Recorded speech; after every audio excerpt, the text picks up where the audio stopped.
I got seas going right across my deck here now. I did not run up in his vicinity, but no, I didn't. So this is good too, Roger. Thanks for that information, sir, and I'll get back to you if we come up with anything. Over. All right. We ready? I think so. I was just reading about the Columbus police officers murking a dude. I was gonna mention that. It's in our fun intro. that you can just ship some cops to a different state and they can kill someone who's probably a resident of that state. And it's like, okay. You could just be like completely out of town, coming in, just executing people. Yeah, not great. Not even in your state or city. Not that that would have made it better if it was MPD. It's just incredibly fucked up. I think it's like, it just makes it all the more absurd that you can just get shipped 8 hours down the road and go do the same thing. At what point do you just become an occupying force? The idea that like this city can just send its cops fully armed apparently to another city and they can still have the same jurisdiction to execute people is insane. And then, yeah, like Robert Evans had some pretty good video interviewing some of the witnesses to it, saying, this was someone described it as, I think, like an about to fight, the guys getting each other's faces, but something that would have been diffused or at worst would have been like a black eye situation. And just the presence of so many armed police, plus added on to the fact that these are armed police who are new to this area, like they don't know any of the surroundings or anything that's going on. There's no connection to the community whatsoever. The idea to take that situation that is, at worst a fist fight. They said that the one guy was armed with knives. It's like, okay, a knife fight then. And to just kill someone for that is just insane. The amount of power that just your average dumbass cop has. It's just truly insane. That is recorded, by the way. We have. Oh, yeah. You can always cut that in. I'll probably include it somewhere. Hey, everybody, and welcome to another episode of Beyond the Breakers, a podcast about shipwrecks, loss, and lessons learned from maritime disasters. My name is Tanner, and I'll be one of your hosts today. I'll be joined shortly by Taylor. For that, we do have a new patron to thank, and that is Donovan. So thank you, Donovan, for joining us over on Patreon. We have some cool stuff coming out very shortly this month on Patreon, and in the meantime, you can fill up on all of the back catalog of Patreon episodes that we have. So, Taylor, how is it going? It's going pretty good. Really, nothing's happened in anything in the entire world, really, since we recorded last. Between part 1 and part 2. No big changes. No big changes. We are recording this on July 16th, 2024. And let's see, what stuff do we have going on here? Someone tried to kill Donald Trump. That happened. The MLB All-Star Game's going on right now as we record. That's happening. The Home Run Derby was last night. There was the bad national anthem at the Home Run Derby. So I do feel bad. Because I actually feel bad for her because I think she actually needs some help, which it sounds like she's hopefully getting. Got to be like really hard to even post about that because for me yesterday I hit 2.5 years free of alcohol, which is great. And thinking back on it, it's like everyone has awful, horrible, bad nights. I mean everyone, but everyone who struggles with that kind of thing. Most of us are lucky enough to not have them broadcast live to the entire nation. And I guess, like, in the grand scheme of things, too, at least that's as only, like, that's as bad as it is. Like, no one died. No one got hurt. Right. And, like, if this is the thing that lets you get the help you need, then, like, I guess at the end of the day, being embarrassed is worth it. I mean, for some people, this is, a drunk driving accident where they kill someone. So, yeah. I mean, hopefully that is the thing. Because that's honestly like your first thought when something that happens, like, oh, is this person drunk? And then like when it turns out they actually are, and it's like, oh, well, this is clearly a problem, very big problem this person has. I'm trying to think of what other things have been going on. That's I'm being kind of a hater watching the All-Star Game because I think baseball's the silliest sport, both in that it's kind of a boring game to watch at times, and the way that it markets itself is weird. Couple hot takes here. I don't care that Shohei Ohtani's made his 4th straight All-Star game, like as a pitcher and a hitter. Like, don't care. Pick one. If it was like just as a pitcher, oh wait, he can't pitch right now, can he? Well, it's like as a batter, it's just like it seems kind of like a grown man going to play with children sometimes. So it's like, okay, I see. He's an all-star again. Congratulations, Shohei. My other gripe is Paul Skeens, who's played 11 games in the major leagues, is somehow an all-star. I don't care that he's 6-0. Do not care one bit. He could, never play again. He is pretty terrifying. Oh, absolutely. Next year at this time, if he's still doing it, great, go to the all-star game. But I think I need more than 11 games to be an all-star. You are sounding like a baseball old-timer. I realize that I am on both sides of the baseball thing, that I don't like the old people and I don't like the new people. Mm-hmm. I don't know. Maybe me and baseball just outgrew each other. I don't like Paul Skeens because of his mustache. Livy Dunn's not dating him if he isn't good at baseball. Not with that mustache. She'll go back to Baby Gronk. But yeah, the other night, Aaron Savale had his debut for the Brewers, and he pitched amazing. And they ended up losing 1-0 to the Pirates because Paul Skeens was pitching for the Pirates. I think my problem with baseball right now is that I'm a Reds fan, and there's just nothing to do but hate the game of baseball if you're a Reds fan, because our baseball team hates us. Yeah, I mean, I'm very plugged into White Sox Twitter and such, just because I still have them as my second team. They seem to be managing okay. Not all of them. But I think truly at this point, if you're a White Sox fan expecting anything, it's like that's kind of your first mistake. Yeah, I think that's the problem with the Reds is they keep being we have all these prospects. Ellie De La Cruz, we have a good rotation. Well, we're 47-50 at the All-Star break again. I mean, the NL Central, though, it's all 5 teams are within 9 games. Yeah, I'm looking at it right now. The Cubs are 8.5 back. Okay. I saw the other day, I was looking at these. This is a couple days ago I checked, but NL Central has or at least had the last place team with the best win percentage among last place teams, and the leading team, the Brewers, had the second lowest win percentage of any first place team. So kind of indicates how tight that race is. So it could all turn around. All right, now that we've talked baseball, we've talked bloodthirsty murdering pigs from Columbus manning the Republican National Convention in Milwaukee. What else have you been up to, media-wise?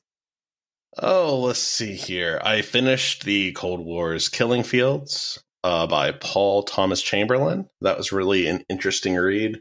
I would highly recommend that. It kind of touches on high levels of different aspects of the Cold War and where a lot of the fighting happened in Southeast Asia, the Middle East, that kind of thing. Mm-hmm. That kind of led me into the next book that I started, which is Revolutionary Iran by Michael Axworthy. And its main focus is on the 1979 Iranian Revolution. But it also deals with some of the past things going on, the past revolutions and stuff. So it's pretty interesting.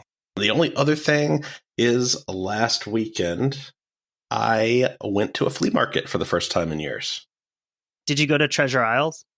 Yes. Nice. Katie and I went there when we lived in Ohio. It was it's just unbeatable people watching there. Right across from the Joe Morgan car dealership?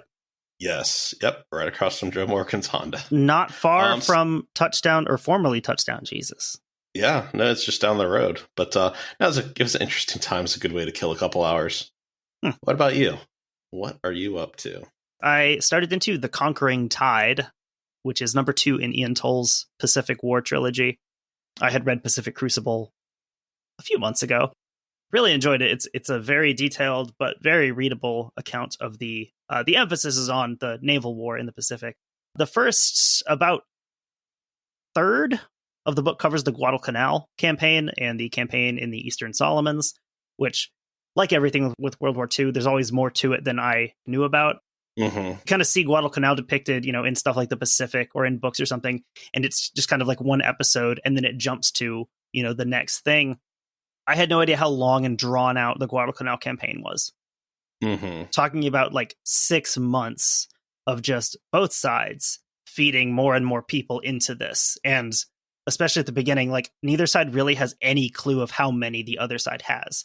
So they're both kind of feeding more in to be well, we can end this quickly, as the other side is doing the same thing. Plus, you've got naval battles happening all around the island. Obviously, there's the air war happening. So that's been really interesting. And then I just got to the death/assassination of Isoroku Yamamoto. It's a very good read. Very much enjoying it. Also, more baseball talk. I went to a Brewers game on a semi-work trip on Saturday. Went with my boss, 2 of my coworkers, Katie, and 4 of our current language students. So that was really exciting. Got to go down to Miller Park, or American Family Field, it's called now. I like that stadium. It's one of my more favorite stadiums. It is nice. It was we had nice shaded seats just down about halfway between the foul pole and first base. Brewers started hot. They scored 5 runs in the first inning, and that was it. They ended up losing the game. It was a good game. Students enjoyed it. A lot of our Korean students are very into baseball, so they really enjoyed watching it. So they ended up losing to the Nationals by 1 run. Joey Ortiz was like a few feet away from winning it with a walk-off home run, but alas. It was an entertaining game. So it was super hot and humid to start out. But it ended up being a nice day. One of the other benefits of not drinking is not buying the $9 stadium beers. Absolutely. Nothing but good things there. Did have a stadium hot dog, some cheese curds. Can't go wrong with that. Did not get to see Bernie go down his slide because the Brewers did not hit a home run. So let's get to it. Let's do it. We are into part 2 of the Daniel J. Morrell. A little bit of recap from part 1. We spoke a bit about Daniel J. Morrell himself. He's not directly related to the story at all, but it's cool to know who these ships are named for, kind of set the context of when they were built. Yeah, I think that's interesting. It does just gives you more context and understanding the world that the ship existed in. Especially because, like, in 1906, when the ship is built, probably a lot more people are familiar with who that is. Whereas, well, and we've seen like how big of a deal it is when these ships launch. Like, it's in the newspaper, and people come and have a picnic and all that stuff. You know, and by the time she sinks in 1966, it's probably very few people remember who she's actually named for, what this person did. So overall, the Morrell had a fairly quiet career on the lakes from the time she was built in 1906 to the time of our current story, like I said, 1966. When we left off, it was the early morning of November 29th, 1966. Daniel J. Morrell and her sister ship, the Edward Y. Townsend, are pushing through an increasingly heavy storm as they fought their way up Lake Huron. Just after midnight, Captain Crawley of the Morrell had spoken with Captain Thomas Connolly of the Townsend via radio, as both captains were struggling to keep their ships on course. Through the night leading up to this point, they'd been discussing the possibility of putting into Thunder Bay, Michigan, to wait out the storm. The brief exchange between the two captains around 12:15 a.m. on the 29th was the last that anyone would ever hear from the Daniel J. Morrell. This part of the episode is going to focus a bit more on the famous lone survivor of the Daniel J. Morrell, and we'll get a bit of that here, quoting here from the book Torn in Two by Michael Schumacher. Dennis Hale was awakened from a sound sleep by a loud bang, which he initially shrugged off as the sound of an anchor pounding off the boat's bow in the storm. He rolled over, hoping to resume his sleep. A second bang was accompanied by the sound of his books falling off their shelf in a sudden avalanche. Hale reached for his light, but it didn't work. He yanked his curtain aside and sat up, just as the Morrell's general alarm sounded. Hale jumped to his feet and groped around in the darkness for his life jacket, stowed on a rack above his bed. He slipped it on, and clad only in his boxer shorts, headed out of his cabin. So when Hale got out on the spar deck with another crew member, they discovered the problem. Looking aft, where they would have normally seen the rest of the ship, Hale instead saw nothing. The entire aft section of the ship was not visible. After a few seconds, it rose into Hale's view, still with all of her lights fully illuminated. Hale realized that the ship had cracked at the keel and was in the process of coming apart entirely. She broke in half. I could hear tearing metal, steam escaping, the wind in the wires, the engine laboring. She tore real slow, like a piece of paper. I could see sparks flying from it. Assuming that they would be abandoning ship very shortly, Hale knew that he needed more clothing and went back to his cabin. But, without any light, he only managed to grab his pea coat, which he put on over his life jacket. So at this point, he's just wearing a life jacket, his boxers, and a pea coat. When he got back on deck, all the men in the forward section were assembling near the forward life raft. This life raft could, in theory, hold 15, It was located between the third and fourth cargo hatches. This life raft, the life rafts on the Morrell, are made of metal and wood, so not the kind of inflatable thing we might be thinking of now. That's kind of the image I had in my head and had to always keep replacing it with, this is a metal and wood lifeboat or life raft. Right. Among these men was the Captain Arthur Crawley, who informed them that the wheelhouse had lost power before he'd been able to issue an SOS call. The alarm that was going off had been triggered by battery power. I think it is a real credit to the preparedness of the crew that they were all able to assemble at the raft without seemingly any panic within just minutes of the alarm going off. Yeah, that is pretty impressive, that the readiness to act. Especially in the dark. I mean, because the ship is cracking into, they have no power in the forward section. The men sat on the raft or on nearby hatches as long as possible before the waves reached them and caused the life raft to float free of the sinking ship. This is actually something that is discussed at some length in the Coast Guard report of why wasn't the life raft actually deployed? Why did they just sit and wait for it, basically? One of the thoughts being these things were not super easy to move, and the deck being covered in, this mix of snow and rain probably would not have been easy to deploy. Might as well sit and wait for it to float free the way it's designed. Right. As they waited, they watched the ship work itself apart in the waves, the tear in the deck growing more and more extreme as the ship rose and fell, causing an ear-shattering sound of twisting metal and popping rivets. That had to be pretty surreal to watch. And we really only have this description because someone did survive. I mean, you've got to think similar things probably happened with the Edmund Fitzgerald. Other ships that have gone down in the lakes. A pretty unique viewpoint of someone who survives one of these. So while the men in the bow section were waiting to be spilled into the near freezing water of Lake Huron, the situation was developing quite differently in the stern section. Quoting here from Schumacher. Incredibly, no one at the back of the boat seemed to be aware of what was happening. With the engine running as normal, the stern was under full power.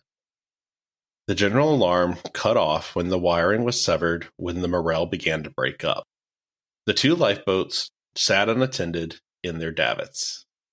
So I think this is interesting, the way that the systems are set up here on the Morrell and on other boats at the time too, is that when you have this catastrophic breaking in half, the alarm is sounding in the front because it has the battery power, but because it's on battery power, there is not one in the back, in the stern.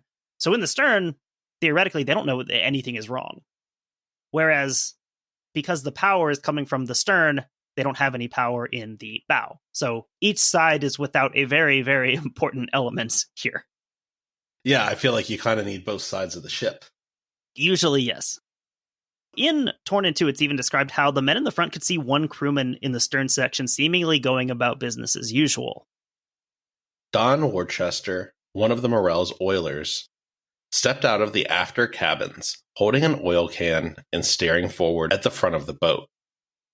He gave no indication of recognizing what was happening in the middle of the boat. It was possible that someone in the engine room suspected that something serious had occurred and had sent him to the deck, but he was in no hurry to return to his station. And I think as strange as that sounds, where everyone in the bow section knows that something is wrong and no one in the stern seems to, is the important factor that it is breaking in half from the bottom. So if you were to look just at the deck for, maybe just a few seconds, you might not notice anything because, these ships are designed to bend a little bit in this weather and maybe not realizing how extreme this movement was. Mm-hmm. So we'll never really know what Don Worcester or Worcester, I don't know how it's pronounced, was thinking in these moments. Maybe he did know what was going on. It was just in shock. What's the normal reaction you're supposed to have when you say that your ship is snapping in half? Also, the Coast Guard report says here, when describing this moment, quote, Hale saw only one person on the after end of the ship, but he could not be certain of his identity. So rather than identifying him by name, the Coast Guard report says they didn't know who it was. It's possible that Hale was able to determine who it might have been later, sort of reconstructing things. Like when you have more time to kind of run through like who was working, who was... And he was still recovering at the time that the report was issued. So or at least at the time that this investigation was happening. So it's very possible that his initial report did not capture all of this, and maybe he was able to sort of figure it out later. Oh, it was probably Don. Because Torn in Two is put together a lot from Hale directly and from Hale's 2 books that he wrote. So it is the kind of thing, maybe he was able to identify this person later. So when the inevitable finally happened and the 2 halves of the Morrell became completely separated, the bow section with no power or steering was simply tossed around by the estimated 25 to 30-foot waves. With the cargo hold now completely open to the lake, the forward section began to fill, causing the bow to raise up in the air. Yeah, you generally want your cargo hold to be covered. Another thing here we discussed, I believe, probably with the Fitzgerald episode, is the way that this cargo hold is set up. Is it's separated by these, they're still called bulkheads, but they're mesh. So obviously they're not watertight. It is essentially one big open hold separated by these mesh dividers. Once it's open to as much water wants to come in. But at this point, the lake isn't their only danger. The stern section, still under power, continued to batter against the forward section, at one point striking it nearly perpendicular.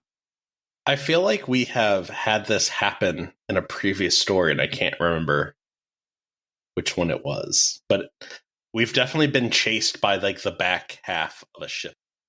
But yeah, so we have this rampaging stern section that's still ramming up against the bow.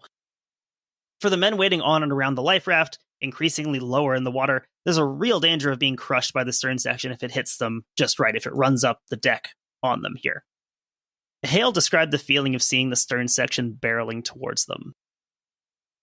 From my perch on the raft, I was staring into the open maw of the cargo hold.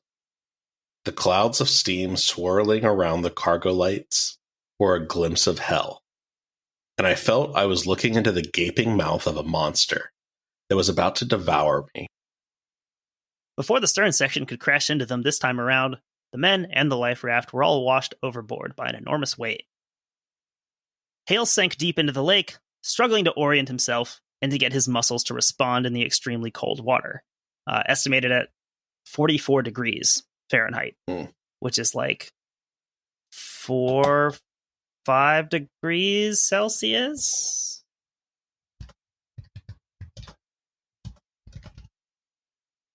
.7 degrees Celsius.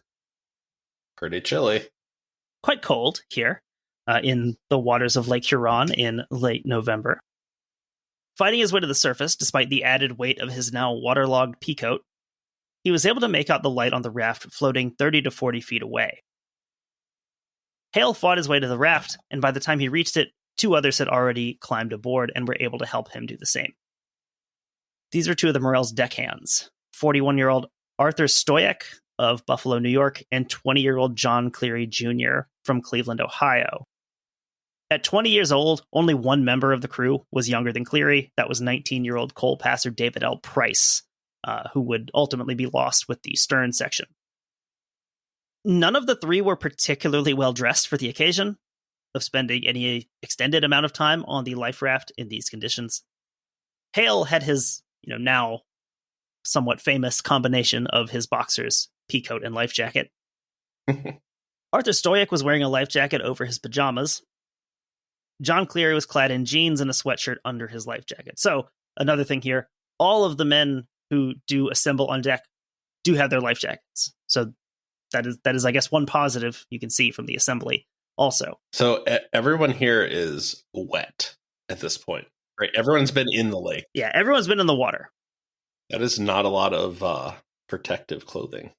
A 4th man was recovered from the water and pulled onto the raft.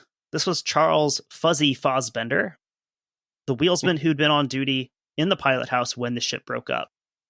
So another small discrepancy here, which again could have been established later. The Coast Guard report says that none of the 4 were on duty at the time of the sinking. I'm assuming that since Schumacher explicitly says Fosbender was, there's something in Hale's memoir that says that. Mm-hmm. Or maybe reviewing the watch schedule of who was where. Hale took charge of things and set about opening the raft's storage cabinet, containing flares and other useful survival implements. Damage from the sinking made it difficult, but the four were able to eventually get this cabinet open. Hale took out the flare gun and 2 of the 6 parachute flares in storage. The others reached in after him, each fumbling clumsily for anything useful. Hale fired 2 flares into the air. Neither rose as high as he hoped. Worse yet, the flare gun broke into 2 pieces when he fired it. He would have to hold the gun together if and when he attempted to fire more flares. The Coast Guard report does address this. People thinking, well, what kind of, pieces of junk are we giving these guys? And assessing that it was held together by basically one screw in the handle, and it had probably just come loose over time. Probably nothing defective about it. In the faint light given off by the stern section, they could see the bow still barely afloat. This is such an eerie setup. It really is. The sinking bow lit up only by the lights of its once attached stern. The stern itself still under power, still riding steady in the water away from both the life raft and the sinking forward section. Back on the life raft, Hale deployed the sea anchor to help stabilize the craft in the heavy seas. Now, what he couldn't find in the raft's storage compartment was the can of storm oil. I've never heard of storm oil. We've discussed it with smaller craft, like with sailing yachts and things, where in choppy seas, if the waves are getting a bit too much, you can deploy this oil around your boat. And it, just because of what oil does to water, it can calm the area immediately around your boat. I think we probably also talked about it in the Essex episode. I believe that was something that they used. Yeah, I do think I remember that now that you say that. But he can't find it. He knows it's supposed to be in there with all the other stuff, but he cannot find it. The reason he couldn't find it is because it had been thrown overboard by Arthur Stoyak. Come on, Arthur. Thinking that it would not be useful. Why would it be in there if it wasn't useful? Well, here's where the probable onset of hypothermia and exposure is coming in. Arthur's getting ready to take his pants and shirt off, isn't he? Stoyak was also struggling to make sense. He was described as speaking gibberish, basically. A sign he's beginning to succumb to some combination of shock and hypothermia. Honestly, this is like played for laughs in like some sort of comedy movie where there's no real repercussions. Remember, Stoyak is the one he's just in his pajamas, and those are soaking wet right now. He's probably not making a lot of sense. At one point, Fassbender thought he saw the lights of a vessel in the distance and attempted to signal it with a flashlight. Do you want to guess what it was? Was it the other half of the ship? It was the other half. It was a vessel. It was half of a vessel. It was the aft section of the Morrell. You're getting stalked by your own vessel. Still motoring along away from them in the storm. So at one point, John Cleary asks Dennis Hale, "What do you think our chances are?" And Hale replies, "A lot better than the guys who didn't make it to the raft with us." Yeah, you know what? He's right. He is, because by this point, if you're still in the water, most of those guys are probably already dead, either from the cold or from drowning, or one inducing the other. So yes, that is completely accurate. To sum up the men's plight before we leave them for a bit, they're at this point somewhere in Lake Huron with no real idea where that is. Yeah, that's true too. They have no clue where they're actually at. Like if you weren't on the bridge or something, if you're just sleeping, like you don't even really know. At this point, they're somewhere in Lake Huron, no idea where that is, feeling the onset of hypothermia, still dealing with the heavy seas in a small and vulnerable life raft.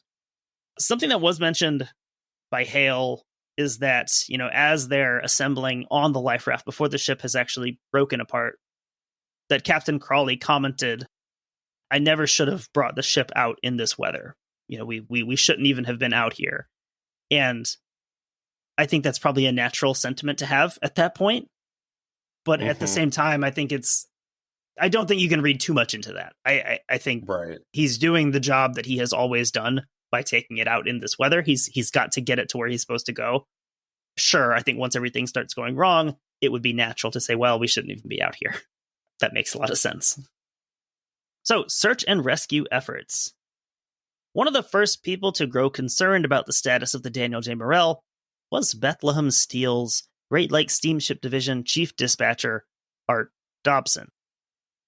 Through the afternoon and into the evening of November 29th, Dobson had been attempting to raise the Morrell on the radio with no luck. In the early spring and the late autumn parts of the shipping season, Bethlehem Steel had an established system where ships would check in each morning. I believe at 9 o'clock was when they were expected to make contact and just send an update. For obvious reasons, the Morrell had not done that on the 29th. There were 2 other Bethlehem Steel ships on Lake Huron at the time. One of them, of course, the Morrell's sister ship, Edward Y. Townsend, who'd been sailing with Morrell. The other was the Arthur B. Homer, launched in 1959. Not a sister of the Morrell, but she was a sister ship to another vessel we know, the Edmund Fitzgerald. I've heard of that one. The Homer was actually the last vessel built by Great Lakes Engineering Works, as they were bought by Great Lakes Steel in 1961. Just real quick, while you were looking up something a second ago, I read a little bit about the Arthur B. Homer, and truly, someone missed a great opportunity because this thing was scrapped in 1986. Can you imagine if an exact replica of the Edmund Fitzgerald was just parked in Duluth today? Yeah. Like you could be charging $25-$30 a head to get in that thing. Easy. I believe I remembered seeing that they were essentially twins, except for the Edmund Fitzgerald had more substantial like guest quarters. If you were going to have, some corporate bigwig on. Whereas I think the Arthur B. Homer was a bit more bare bones, just doing the job.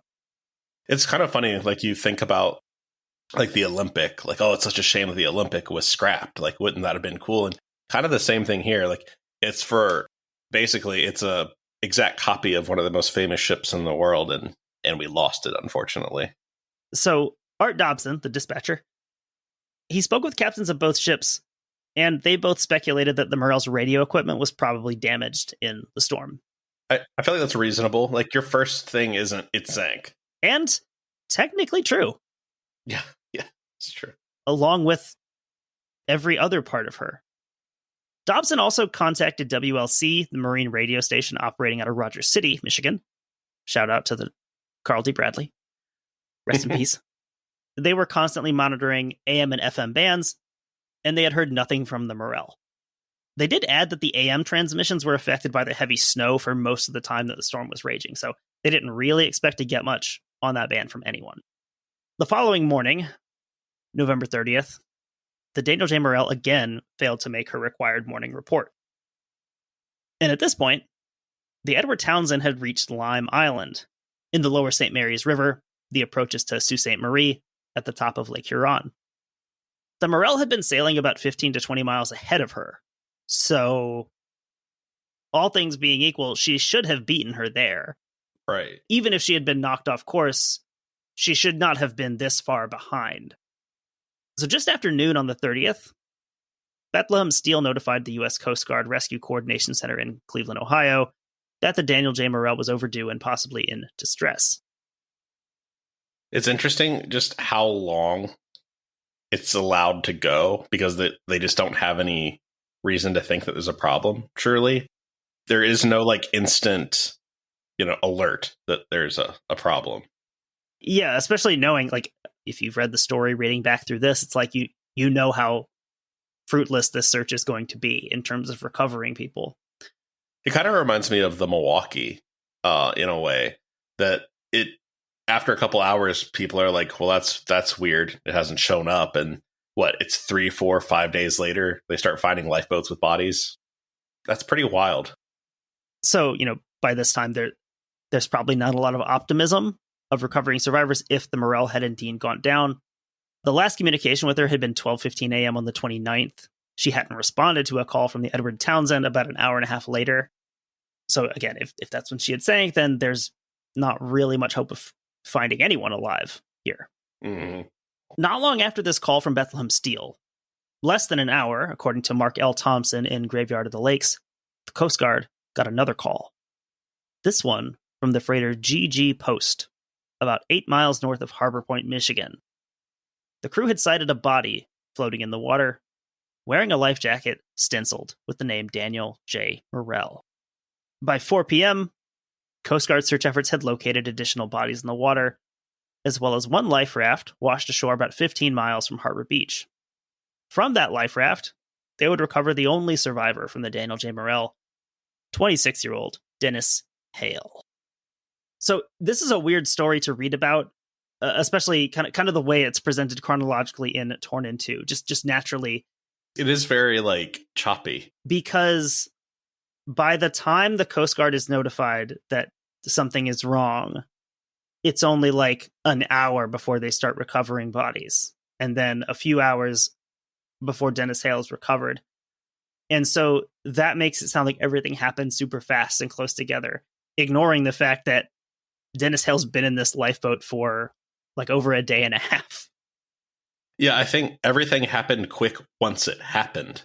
Yeah. Like once people were aware that there was a real issue, I feel like it all just kind of happened. So as we said in part 1, this is the reason that most of what we know about the sinking, how it developed, comes from Dennis Hale. He's the only one left to tell us about it. As a review from a bit earlier, he had made it into a life raft with 3 other crew members from the Morrell. Not long after boarding the raft, the 4 had been drenched in those 25 to 30 foot waves breaking over the raft. Hale describes the first wave, leaving him with a burning sensation that quickly passed into numbness. I think we've all like jumped into like an ice bath at some point or something. Like it is that stabbing, burning needle sensation. Well, it's if you can imagine jumping into an ice bath or, cold water, but then standing up and being in a wind tunnel. Yeah, and then doing it again. Yeah, it's. I think it's hard to imagine because you don't even get to acclimate to the cold water.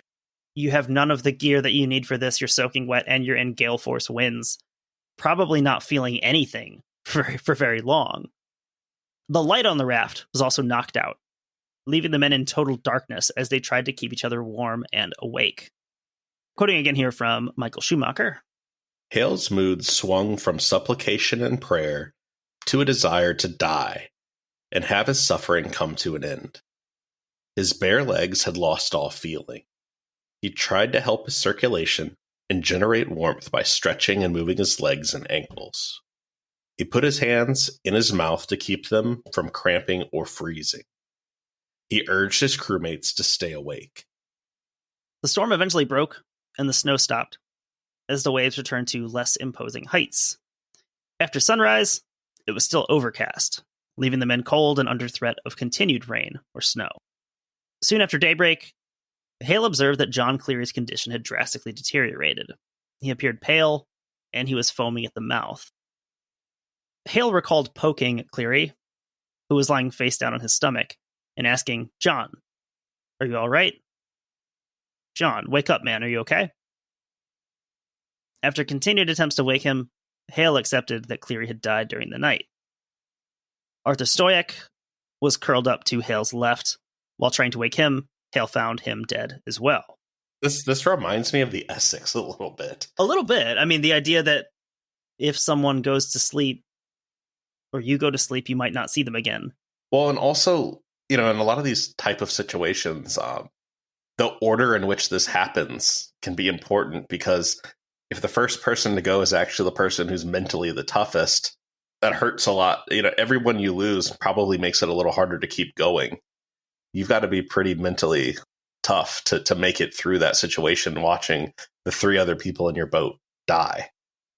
So at this point, Fassbender is still alive, allowing him and Hale to discuss their chances of survival. So they tried to keep optimistic.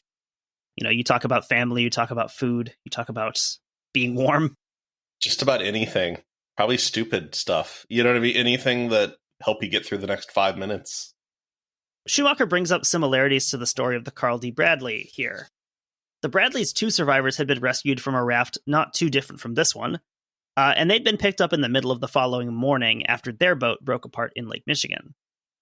However, there are some important differences between the Bradley and the Morrell. The Bradley had been able to get an SOS sent out before she broke apart. That's a massive difference from the Morrell. Essentially, anyone on or around the lakes with a radio knew that the Bradley was struggling, and rescue could be coordinated accordingly. Also, the cold lake water hitting the Bradley's boilers had sent up this huge explosion which attracted the attention of the German freighter Christian Sartori. Sartori did struggle to actually get to the Bradley. But people know where she is when the Bradley sinks. I feel like that plays a big role in helping you have a little more will to survive when you know someone's at least looking for you.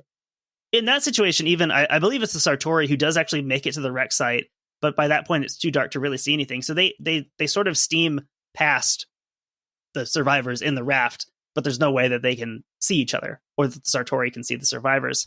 But yeah, just the idea that, okay, you know that you got an SOS call out, you know that people know where you are, has got to help a lot.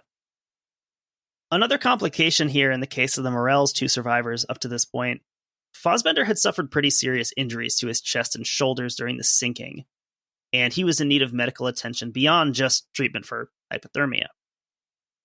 By the afternoon of the 29th, Hale and Fassbender had been on the raft for about 12 hours. Fassbender said he could see land, though they were nowhere close to it.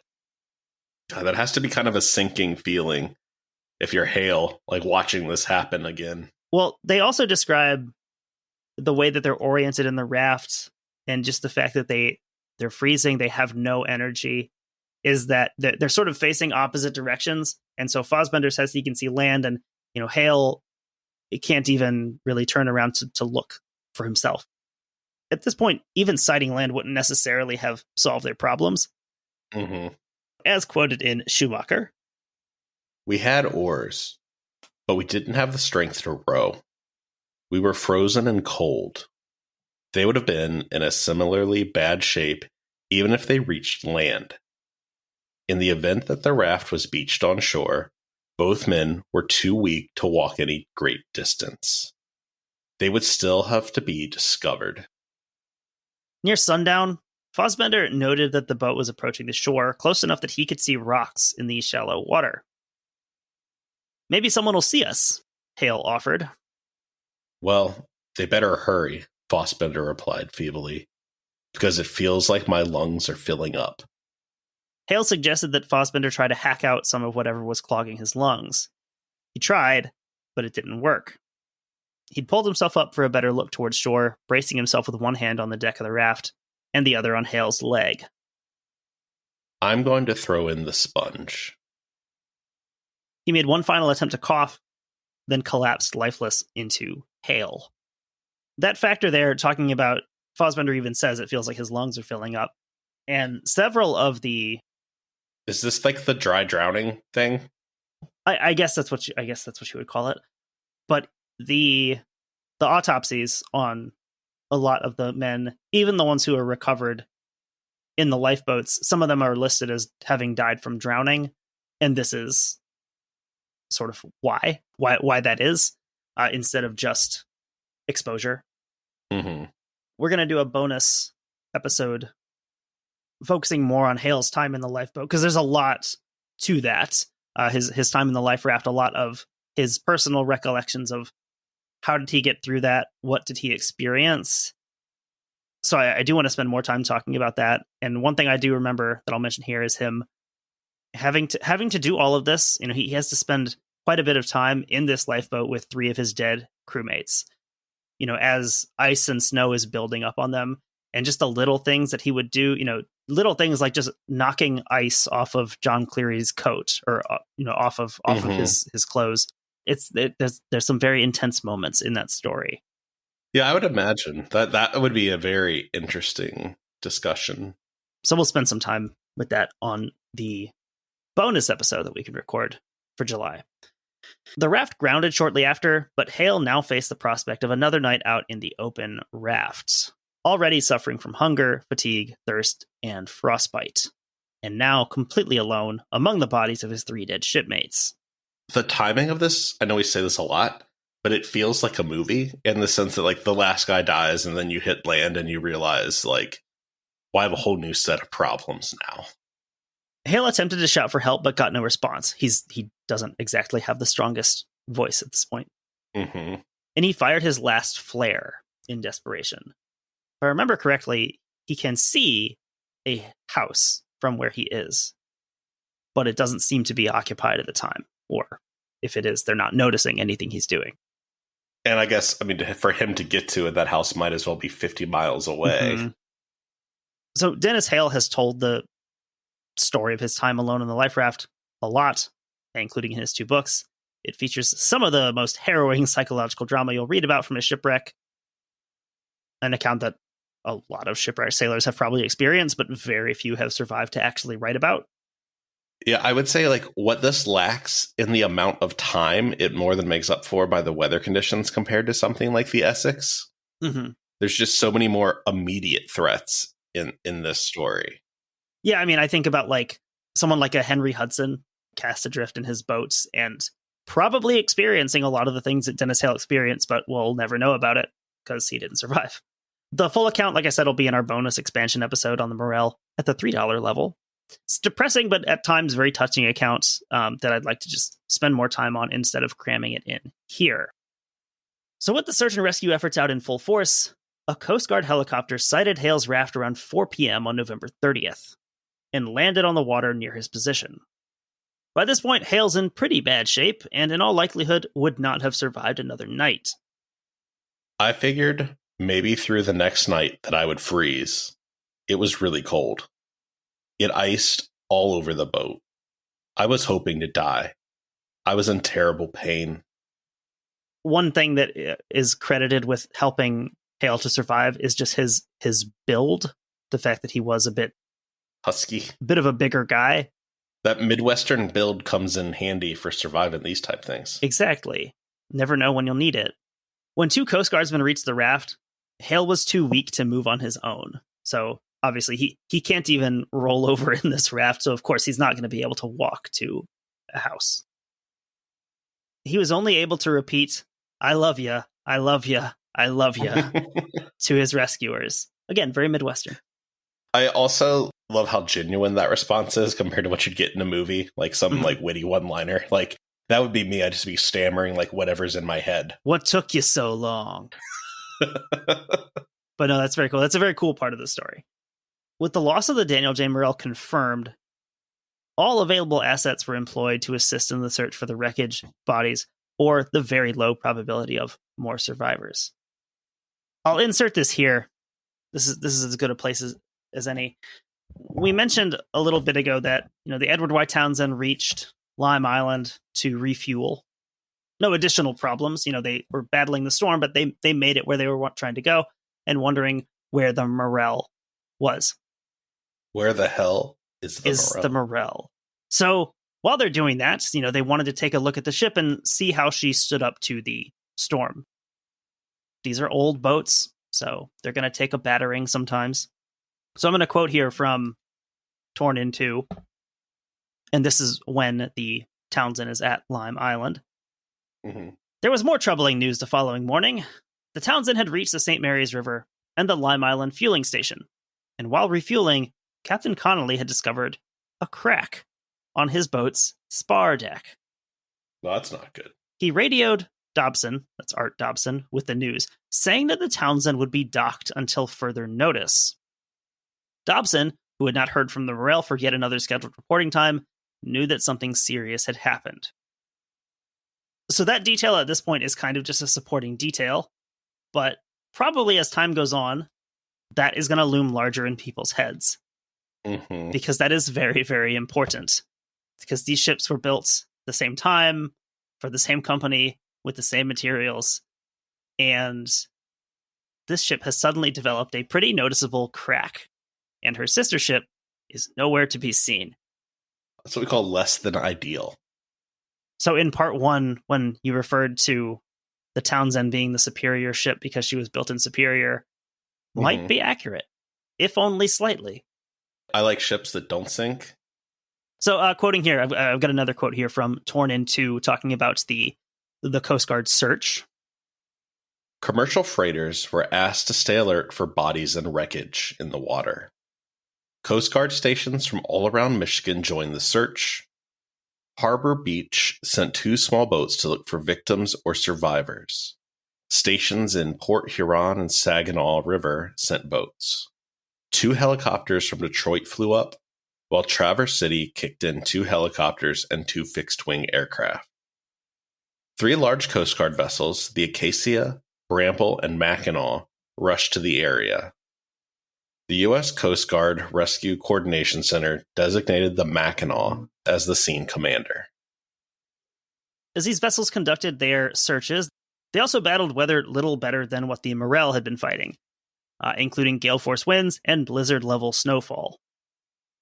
The conditions were so rough that Roland Schultz, quartermaster on board the Bramble, estimated that as many as half of his crew were too seasick to complete their duties. Probably not good when the Coast Guard guys are too seasick to work. Yeah, it's like whenever it comes up that a Russian guy is a notorious alcoholic among his peers. Yeah, it's like you're notable for being a Russian alcoholic. So yeah, you know these conditions are bad if it's making the Coast Guard, the Great Lakes Coast Guard, seasick. Men on watch had to be tied in place to avoid being swept overboard. Schultz described them as looking, quote, like the Pillsbury Doughboy, after they came in from watch on account of the ice building up on their clothes. I think that's really crazy. Like, if you've ever been outside and shoveled snow and in the right conditions, you'll get like that layer of ice kind of on your jacket or, in your beard or whatever. Like, just imagine that happening, but in the matter of like 45 minutes of just being outside. Mm-hmm. Like, it's pretty crazy. I'm the Pillsbury Doughboy. I don't give a shit. Sounds like it'd be like something from Dracula Flow. Or Tourette's guy. Yeah, it does. Rest in peace. I forgot about him. So right around the time that Dennis Hale was being rescued from his raft. Oh, also, that's the thing I was going to say is shipwreck stories, I think, naturally seem older than they are. So throughout this, I kept thinking like, oh, this is an old ship. In my head kept going to like this being like a early 1900 shipwreck. But then he mentions the Pillsbury Doughboy. I'm like, oh, this is like really, really recent. Well, it's like even when Hale's trying to, talk to that guy in the lifeboat, it's the same thing. If I'd be like, hey man, like, what's up? Like, that's just not the way you would talk in the 1920s. You got to stay awake, see? And I said that fortunately our life jackets were on fleek. That can't be right. So right around the time Dennis Hale's being rescued from his raft, the Coast Guard began to recover bodies from the water, having employed a grid pattern of over 400 square miles on the lake. Those recovered in the first group were all from the forward section of the Morrell, the men who'd been with Dennis Hale at the life raft as the boat sank. So first among them was the captain, Arthur Crawley, age 47, from Rocky River, Ohio. First mate Philip Capetz, age 51, from Ironwood, Michigan. Second mate Duncan McLeod, age 61, of Gloucester, Massachusetts. Wheelsman Stuart Campbell, 60, of Marinette, Wisconsin. Wheelsman Henry Rishmiller, 34, of Williamsville, New York. Watchman Albert Holm, 51, Knife River, Minnesota. Watchman Norman Bragg, age 40, from Niagara Falls, New York. Ordinary Deck Watch Larry Davis, age 27, from Toledo, Ohio. So one reason I like looking through and including all of the crew lists is, it's interesting to see where these guys come from. Obviously, you have heavy upper Midwest, a lot of Minnesota, a lot of Wisconsin. You've also got a lot of Ohio, a lot of New York. A lot of states that touch the lakes. But then you have the occasional outliers. And you do have the occasional ones from Massachusetts, from Maine. There's one on here who's from North Carolina. Yeah, North Carolina on here. I like seeing the places that I've been. I'll remember that I know someone from college. Like, I knew someone that was from Marinette, Wisconsin. Mm-hmm. That's not far from where I am right now. Yeah, that's true. That's basically where we go to buy Kratom. Isn't that right on the border with Michigan? Mm-hmm. That's why we go there. 9 more bodies were recovered the following day, the 31st. All of these were men who'd been in the stern section of the Morrell. To the best of my knowledge, all of these men are recovered from the water directly. I don't know that any of them were on rafts or wreckage. With the Bethlehem Steel crew list for the Morrell, a team of FBI agents arrived with fingerprint files at Harbor Beach, Michigan, where the bodies had been taken. My question here is, like, did the FBI already have fingerprints for all these guys? Unless they had it from their, like, employment file? That, or I don't know, like what selective service or That's something true. like that entailed Yeah, at the that's time, true. or if they had been in the army at some point. I don't know. I feel like that used to be something that was easier to get. I guess the FBI has always had long arms. So from this group, they were able to identify Chief Engineer John Schmidt, 46, of Toledo. First Assistant Engineer Valmore Marshadon, 43, of Kenmore, New York. Fireman Chester Konetska, 45, of Hamburg, New York. Fireman Arthur Fargo, 52, of Ashtabula, Ohio. Oiler Wilson Simpson, age 50, from Albemarle, North Carolina. Coal passer Leon Truman, 45, from Toledo, Ohio. Second cook Nicholas Homick, 35, from Hudson, Pennsylvania. Porter Joseph Mossim, 59, from Duluth, Minnesota. And Porter Charles Sestakowskis, age 49, from Buffalo, New York. This accounted for 21 of the 29 total crew, including Dennis Hale. One more would be recovered before the official end of the search on December 5th. This was Third Assistant Engineer George Dahl, age 38, of Duluth, Minnesota. He was found in a life raft, and for whatever reason, Dahl had not attempted to use any of the raft's emergency equipment. So flares, storm oil, sea anchor were all still in their storage compartment, unused. Again, we don't really know the condition he was in when he got in the raft, if he would have been able to open it, especially if it was damaged like the other one was. Mm-hmm. And kind of an odd story with George Dahl here. That life raft had actually been spotted very early in the first day of the search. However, the helicopter that spotted it reported that it could see no survivors or bodies on board. Interesting. The raft was bumped down in priority in order to focus on finding potential survivors. 2 residents of Huron City later saw the same raft stuck on the rocks and took a fishing boat out to investigate. Up close, they're able to see what the helicopter crew had not. They noticed a foot sticking out from the raft from a body wedged between the raft's pontoons. The man was very clearly dead, so the 2 secured the body to the raft with rope and notified the local sheriff, who in turn relayed the information to the Coast Guard. Can you imagine the outrage today? If there would ensue there? If there had been a possibility that this was a possible survivor. Mm-hmm. That in the stuff that I've read about it doesn't seem like that assessment was very likely. It seems like he was just because of the nature of how he's found. He's wedged between the pontoons of this raft. It's not like he's discovered in the raft, safely. True, that maybe he was more just stuck to the raft than anything. So maybe if he wasn't in the raft, there's a good chance that they wouldn't have been able to see him. In the mix of all the other activity over the next few days, this raft was either forgotten about or just kept getting pushed down this list of priorities. The sailor, George Dahl, was recovered roughly 5 days after the sinking of the Morrell.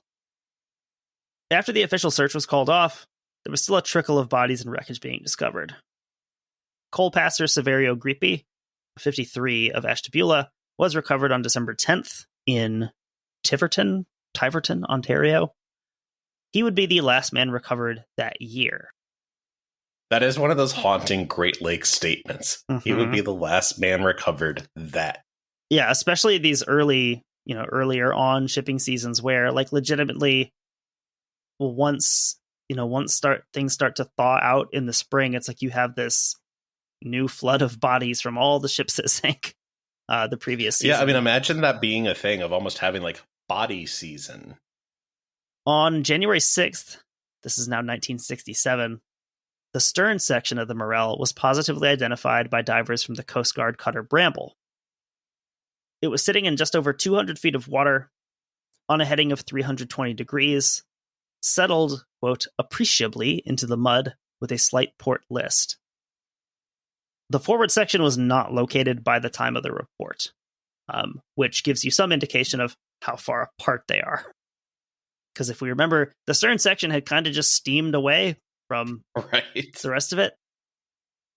And it did appear from the wreck site, due to the mud buildup around not the bow, but the front section of the stern, that it had essentially driven nose first into the bottom of the lake. On April 15th, 1967, oiler Don Worcester, 38, of Columbia Falls, Maine, was recovered at Southampton, Ontario. So now, like the previous one, these bodies are being discovered on the other side of the lake. The following day, the body of Ernest Marcotte, 62, of Waterford, Michigan, was recovered close by. Marcotte was the oldest member of the crew, if my reading of the list is accurate. It's interesting to see the range of ages on a lot of these vessels. And I mean, even today, you have there's quite a range of people who still do these jobs. The youngest guy here is 19. The oldest one is 62. Yeah, it's crazy. There's people just starting out their careers on the lakes, and then some people that are probably towards the end of it. Yeah, just a massive range of age and experience. You know, you've got people on here who, you know, they were like 10 years old when World War I happened. Or like, you know, in their teens. And then you've got people who, you know, are of an age to potentially fight in Vietnam. Near the end of May, coal passer David Price and second assistant engineer Alfred Norkunis, their bodies were found. Price was only 19, from Cleveland, Ohio, and Alfred Norkunis was 39, from Superior, Wisconsin. Of the men lost on the Daniel J. Morrell, 2 were never found.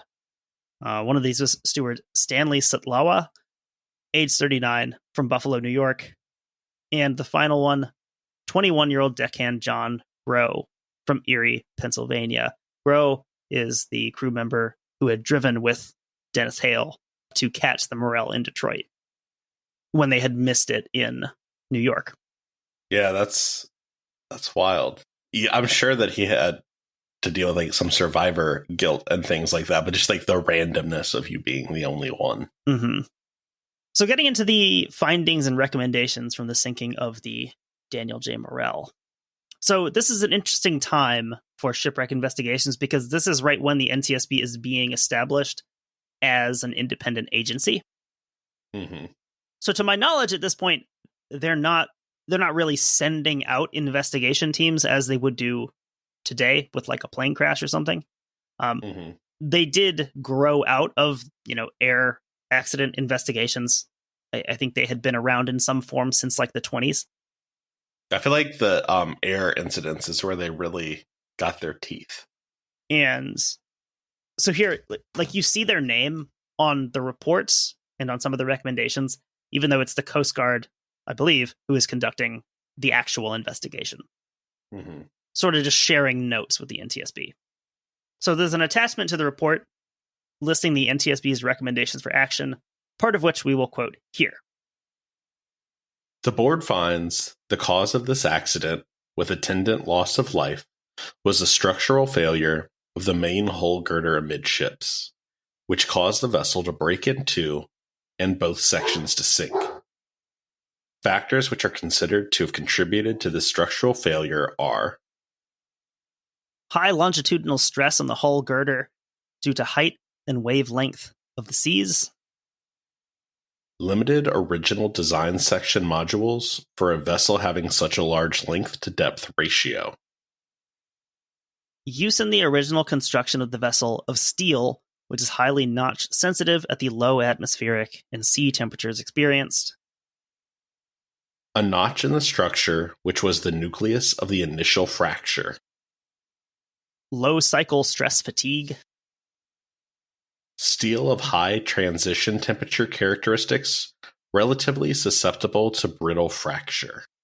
And that is really what's discussed usually with the Morrell is this steel that was used before, I think it was 1948, in a lot of these older vessels. Yeah, I feel like brittle steel comes up so frequently in everything from the Titanic to the Fitzgerald to all sorts of things. And it is one of those common factors where you talk a lot about, like with the Great Lakes, you know, the Witch of November, this, you know, seemingly cursed month on the lakes, where it really is just this bad combination of the lakes are still ice free enough to be usable, but cold enough that these older vessels made of this more brittle steel in cold conditions will just snap.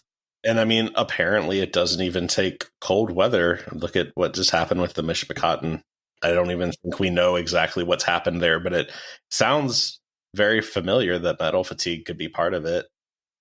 I mean, I think about a ship like the Algoma, which is built, I think, in 1942. I think so. Who knows? Maybe she's gotten some work done to make that not a problem anymore. Well, hell, when was the Arthur M. Anderson built? 52. 52. So factors that contributed to loss of life in the sinking, so as separate from the sinking itself. The lack of a distress signal or communication from the Morrell. So that's obviously a huge factor in a situation like this. You can't get rescued if no one knows to come look for you. Right. I mean, we see it takes a day and a half for any notification to go out. Lack of notification of the Coast Guard, roughly a day and a half after she had sunk. So this is something that comes up after the fact as a recommendation of we need to be making these calls earlier after if they miss one check-in, especially after other ships have struggled to have not been able to get in contact with her. Like you've got to make that call as soon as possible. It's sort of like the whole thing of like waiting 24 hours to report someone missing. Mm-hmm. Sort of that same idea of like, no, if you know something, then you should probably act on it. Yeah. And then also life-saving equipment on the Morrell that did not provide adequate weather protection under the existing conditions. Does that life-saving equipment even exist at this time? Well, that's the thing. Coming up here, there's a bit more on that. So regarding the crack in the hull that broke the Morrell in two. The exact location of the initiation of the fracture, whether bottom, deck, or side shell, is unknown. However, the most probable location was on the spar deck, starboard side, at frame 107, in way of the number 11 hatch corner. A bit more on the Townsend here. So they basically have to look at the Townsend for things and like reconstruct, basically. Sort of. And another thing here is the fact that the Morrell was sailing under ballast, but there's no specific documentation of what her ballast setup was. It's assumed that it was similar to what the Townsend was sailing with, because that's kind of the standard practice that they had been operating with. I forgot that she was under ballast. Like, that just had to be an awful ride. And actually, another thing that comes up, something I'd never even heard of before, but was apparently fairly common practice at the time, was when sailing without cargo, as she was here, not just putting ballast in the ballast tanks, but putting water in the cargo hold.